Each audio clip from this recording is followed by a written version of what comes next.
మహాగణాధిపతయే నమః. సదాశివసమారంభాం శంకరాచార్యమధ్యమాం అస్మదాచార్యపర్యంతం వందే గురుపరంపరాం. శ్రీమాత్రే నమః. ప్రేక్షకులందరికీ స్వాగతం. రవి రాహుల యొక్క కలయిక, మీనరాశిలో వీళ్ళ యొక్క కలయిక అనేది జరగబోతోంది. రవి ఎప్పుడైతే కుంభరాశి నుండి మనకి మీనరాశిలోకి ప్రవేశిస్తాడో అప్పటి నుండి మనకి ఈ యొక్క రవి రాహుల యొక్క కలయిక జరగబోతోంది. మనకి జ్యోతిష శాస్త్ర ప్రకారం కానీ చూసుకుంటే రవి మనకి ప్రకాశించే గ్రహం, మనకి కనిపించే గ్రహం, ప్రత్యక్ష భగవానుడిగా చెప్పడం అనేది జరుగుతుంది. అలాగే రాహు ఛాయాగ్రహంగా చెప్పబడతాం. అయితే ఈ రవి యొక్క రాహుల యొక్క కలయిక ఎక్కడైతే ఏర్పడుతుందో ఆ ఏర్పడిన యొక్క స్థానాలను బట్టి వాటి యొక్క ఫలితాలు ఉండడం అనేది జరుగుతుంది. అలాగే జాతక చక్రంలో కూడా రవి రాహువులు ఏమైనా ఒకే చోట కలిసి ఉంటే అవి పితృదోషంగా చెప్పడం అనేది జరుగుతుంది.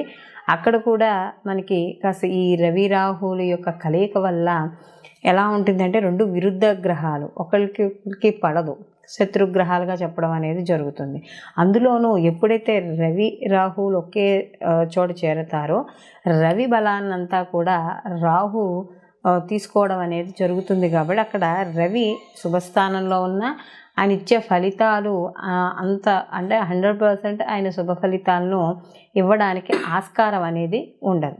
కాబట్టి అలాంటి విషయాల్లో కాస్త ఇక్కడ మనకి ఇబ్బందులు పడడం అనేది ఉంటుంది. అయితే సహజంగా మామూలుగా ఏమైనా రాహు కానీ ఒక మన జాతకంలో ఆయన ఉండే స్థితి బాగుంటే మాత్రం వాళ్ళు చాలా ఉన్నత స్థితికి వెళ్ళడం అనేది జరుగుతుంది. అలాగే జాతకంలో కానీ ఈ యొక్క రవి రాహుల యొక్క కలయిక కానీ లేకపోతే రాహు యొక్క ఉండే స్థితి కానీ సరిగ్గా లేకపోయి ఉంటే ఆయన దానివల్ల కాస్త బాగున్న వాళ్ళు కూడా, అంటే జాతక ప్రకారం బాగున్న వాళ్ళు కూడా కాస్త ఇబ్బంది పడే అవకాశాలు అనేవి కనబడతాయి. అయితే ఈ యొక్క రవి రాహుల యొక్క కలయిక వల్ల సహజంగా ఏర్పడే ఇబ్బందులు ఏమిటి అంటే స్నేహవర్గంలోనూ బంధువర్గంలోనూ మాట పట్టింపులు, వివాదాలు ఇలాంటివి రావడం, లేదా ధర్మానికి విరుద్ధంగా ఏవైతే కార్యక్రమాలు ఉన్నాయో అవి చేపట్టడం, ఉద్యోగాల్లో ఒత్తిళ్ళు కాస్త ఎక్కువగా ఉండడం, ఇలాంటివన్నీ కూడా కనబడుతూ ఉంటాయి.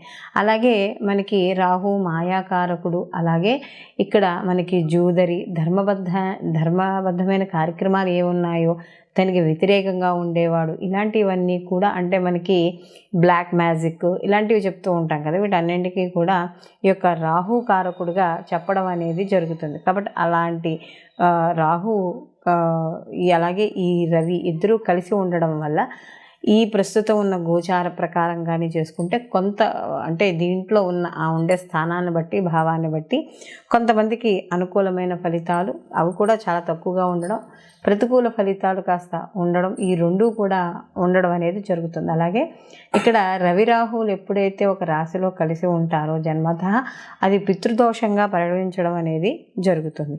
అందుకనే చూడండి మనకి ద్వాదశ రాశుల వారికి సానుకూలమైన ఫలితాలే ఉండవు, అలానే అనుకూలమైన ఫలితాలే ఉండవు. అంటే ప్రతికూల ఫలితాలు ఉండవు. ఒకరికి సానుకూలం, ఒకరికి ప్రతికూలమైన ఫలితాలు కూడా ఉండడం అనేది మనకి ఇక్కడ జరుగుతుంది. అయితే ఇక్కడ రవి రాహుల కలయిక వల్ల ఏమవుతుంది అంటే ఒక వ్యక్తి తన జీవన విధానంలో కొన్ని మార్పుల్ని, ఒడిదుడుకుల్ని ఎదుర్కోవాల్సి వస్తుంది, ఇబ్బందుల్ని.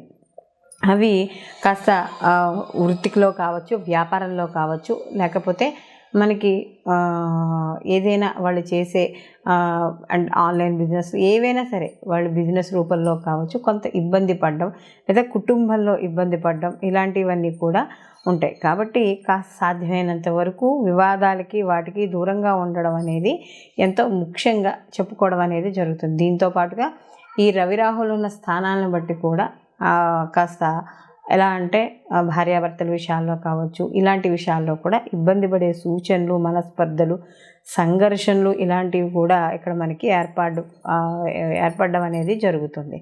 అయితే ఇక్కడ మనకి ముఖ్యంగా చూసుకోవాల్సింది రవి ఈ ప్రభుత్వ రంగాల్లో పనిచేసే వాళ్ళకి, government, state government, central government, రాజకీయము ఇలాంటి వాటికి అన్నిటికీ కూడా మనం ఈ యొక్క రవిని మనం చెప్పడం అనేది జరుగుతుంది. ఎందుకంటే తండ్రి, ఆత్మకారకుడు, ఇవంతా కూడా మనం రవికి చెప్పడం. అలాగే ముఖ్యంగా ఈ యొక్క పోలీస్ శాఖకు సంబంధించింది, సైబర్ సెక్యూరిటీస్, రాజకీయము ఇలాంటి వాటికి మనం ఇందాక చెప్పుకున్నట్టుగా ఇవన్నీ రవి కారకత్వాలుగా చెప్పుకున్నప్పుడు పట్టుదల, ఒక దర్పము, అంటే ఒక రాజు కదా, సో ఆ వేతే లక్షణాలు, రాజుకి ఏవైతే లక్షణాలు ఉంటాయో అవన్నీ కూడా రవికి ఉండడం అనేది జరుగుతుంది.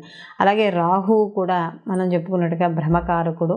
అలాగే ప్రతిదీ కూడా మనని ఊహించుకునేటట్టు, ఊహాలోకాల్లో విహరింపజేసేటట్టు చేస్తాడు.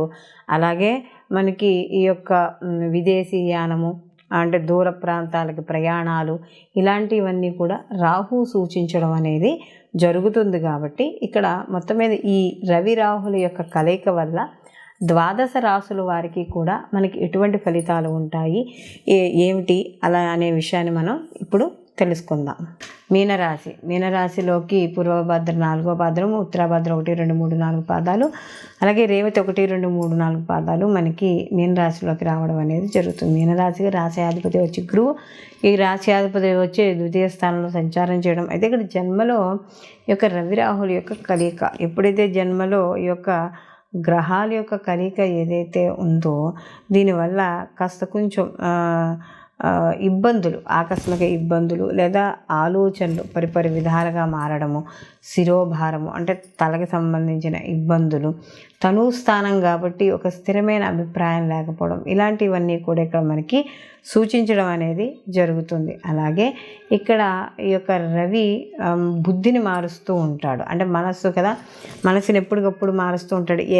అంటే ఒక స్ట్రైట్ ఫార్వర్డ్ వేలో వెళ్దాము అనుకుంటే ఇది కాదు, ఈ రూట్లో వెళ్తే బాగుంటుంది, మనకి ఈ రూట్ దగ్గర తక్కువగా ఖర్చు అవుతుంది, ఇలాంటి ఆలోచనలన్నీ కూడా రవి జన్మలో ఉన్నప్పుడు ఇవ్వడం అనేది జరుగుతుంది. కాబట్టి కాస్త కొంచెం సమాజానికి, చట్టానికి విరుద్ధంగా ఉండే పనులు చేయడము.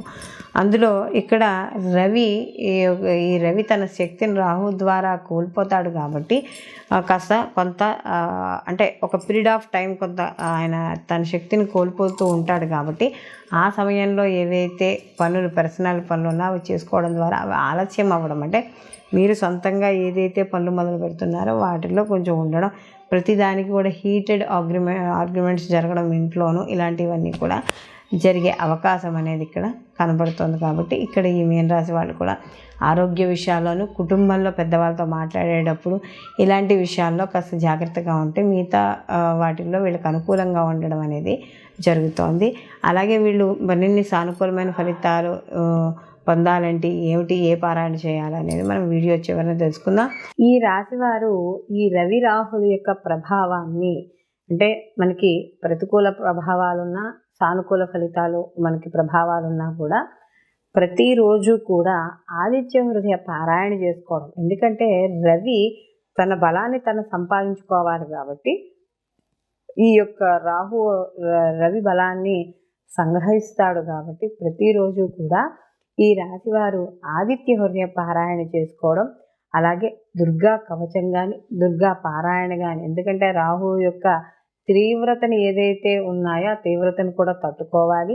సానుకూల ఫలితాలు ఉన్నా కూడా మనకి ఇక్కడ మరింత సానుకూలంగా రావడానికి నిత్యము అమ్మవారి యొక్క ఆరాధన, అలాగే సూర్య నమస్కారాలు, ఆదిత్య హృదయ పారాయణ, ఇవన్నీ కూడా ఈ రాశివారు ప్రతిరోజు తప్పకుండా చేసుకోవాలి. అలాగే సూర్యభగవానికి సంబంధించిన ద్వాదశ నామాలు చదువుకున్నా, అలాగే ఆదివారాలు ఈ ఏదైతే పీరియడ్ ఆఫ్ టైం ఉందో ఈ పీరియడ్ ఆఫ్ టైంలో మనకి ఈ యొక్క రవికి సంబంధించిన ఏదైనా కవచాన్ని పారాయణ చేసుకోవడం, లేదా సూర్యాష్టకం పారాయణ చేసుకోవడం, ఏదైనా చేసుకోవచ్చు.